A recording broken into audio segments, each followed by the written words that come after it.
I'm starting off today's look with a bare face, and I've already popped on my moisturizers and all my face serums.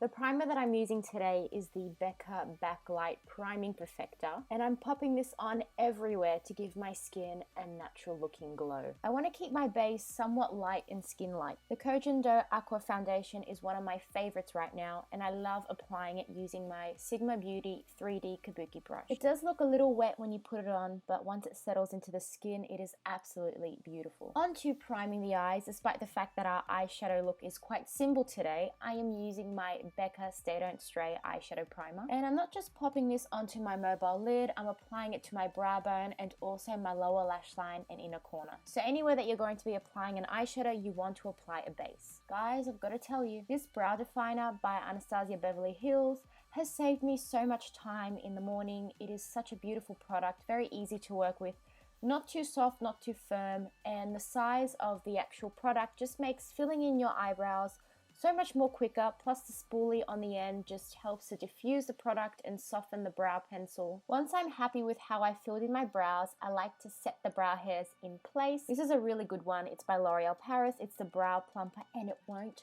break the bank. By the way, guys, my left brow is my favorite brow. I don't know, do you guys have a favorite? Let me know down below. I'm now setting my eyeshadow primer to ensure that all the eyeshadows that I use on top will blend seamlessly. I'm using the first shade from the Instant Look palette to set everything into place. I'm now picking up some soft peach on an angled fluffy brush, and I'm running this directly into the socket and slightly above to act as a transition shade. This will help give our eyes a little bit of warmth. I'm now picking up a little bit of Cork on that same brush and running that through the crease. And with a combination of soft peach and Cork, I'm running this on my lower lash line to define this area. I'm now picking up the shimmery shade from the Instant Look palette, and I'm running this directly onto my mobile lid. I'm popping on a pretty long set of false eyelashes a little later, which is why I am tight lining my upper lid. This thickens up my natural lashes so that the false eyelashes won't look like they're just kind of sitting there. It will just help it blend a lot more. Like I said earlier, the lashes that I'm using are pretty long, and curling my lashes beforehand just helps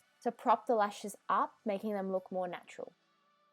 I never thought I'd love a drugstore mascara so much. This is a Maybelline Colossal Go Extreme Mascara. And what I love about it firstly is the wand. I love mascaras that have these sorts of wands. I just find that my eyelashes look so much bigger, that the formulation of this mascara as well, no matter how much I apply, it doesn't clump. As you can see, it lengthens, it adds a little bit of bulk, which is perfect for the lashes that I'm going to be putting on. I personally like to apply my concealer after my foundation has well and truly settled into my skin, so I can see what imperfections are still poking through. My pick for spot concealing is the Double Wear Waterproof by Estee Lauder, and all you have to do is take a synthetic brush to pat the product out to blend it into the skin. For the under eye area, I like something that feels very thin and lightweight, and I love the Urban Decay Naked Concealer. I cannot recommend this concealer enough, and I typically like to use this underneath the eyes because it minimizes creasing, it doesn't feel heavy or super drying as well. To avoid smearing the mascara on my lower lashes, I am using a small synthetic brush to pat the concealer in. I'm now taking my Laura Mercier Loose Translucent Setting Powder. This is the one that doesn't have the flash pack. I'm using this just on the center of my face, underneath my eyes, on my forehead, and also on my chin. For the areas that I haven't powdered, so the outer perimeter, I'm taking my Benefit Cosmetics HOOLA Liquid Bronzer. This is an amazing product. I don't know why it wasn't out any sooner, and I'm using this as a transition shade for my contour. Now for the contour, I am using the number 4 bronze shade in the Instant Look palette by Charlotte Tilbury. If you are someone with very pale skin, this is a very flattering bronzer or contour for fair people, and I'm just using a small amount because I am keeping the base pretty light underneath my cheekbones and also on my temples. For some people, I totally understand that contouring your nose is a little too much, but I like to contour just the tip of my nose using that same Charlotte Tilbury bronzer from the Instant Look palette. I just think it's a very flattering shade for people who have fair skin. The brush that I'm using is just a regular small flat shader brush that you use for the eyes. And as you can see, the contouring that I just did is very subtle. Onto lashes, and oh my god, these lashes give me so much life. They are the MAC number 35s. I love them to bits, and they are such a good quality lash. I think I've used these about 7 times now and they still look brand new.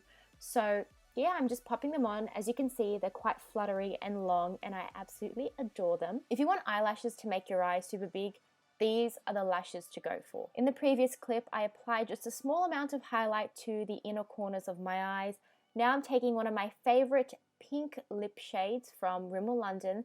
This is Indian Pink, the 1000 Hour Lip Liner, one of my favorite shades, hands down. It's what I call the perfect pink, and I'm using this lip pencil to just line the perimeter of my lips. Onto the actual lip color. This is a Colourpop Ultra Matte Liquid Lipstick. It's in the shade Bad Habit. It is one of my, I guess, top 5 favorite liquid lipstick shades from Colourpop. It's such an amazing shade. It's one of those pinky purpley shades that looks very summery, but at the same time is very appropriate for winter as well. So now that the lips are drying, I'm going to show you 2 of my favorite hairstyles to wear. Both these hairstyles are great if you're short on time and if you haven't had time to shower that morning. I'm spraying a bit of my Toni & Guy Clean Dry Shampoo to unwashed hair, and I'm just massaging it in to get rid of any of the white cast. I also like to massage it in because it helps to absorb any unwanted oiliness. It's like a shower in a can. So the first hairstyle that I'm showing you is an easy, messy bun. All I'm doing is gathering my hair up using just my fingers. If I wanted the hairstyle to be super sleek and perfect, I will use a brush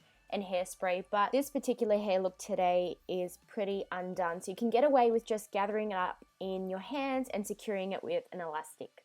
So I have pretty short hair. Every time I put my hair up in a bun, the bun is very small and insignificant. It's not a large bun with a lot of texture, so to make my bun look bigger, I like to take the pony section and tease the crap out of it, and then I kind of smooth the top of it so it doesn't look so, you know, disheveled, and then I divide the hair into 2 and start loosely wrapping it around the band. Once you are happy with the way your bun looks, and it's okay if you have bits of hair poking out, it's meant to be undone and messy. Now take either a hair elastic or bobby pins, whatever you like to use to secure your buns, and secure it into place. And this is one of the hairstyles that I like to rock quite often. The next is a tousled wavy look, and I just divide my hair in large sections and I wrap it around a curling wand. You don't have to be precise with how you section your hair. You just can take random sections of hair and start curling, and all you have to do is leave the hair around the barrel for around about 8 to 10 seconds, you know, pull the barrel away and then let the curls cool before you brush them out. And this is how I wear my hair if I want to wear it down and I don't want it to be straight. And this is the hair and makeup look that I'm wearing today. Onto the outfit. So it's winter here in Australia, but winter in Australia isn't that cold, so you can get away with wearing a dress and long boots with nothing underneath. The shirt dress that I'm wearing is from White Fox, my leather jacket is DKNY, and my boots are from Wanted Shoes. Thank you so much for watching, and I will see you all in my next video. Bye guys.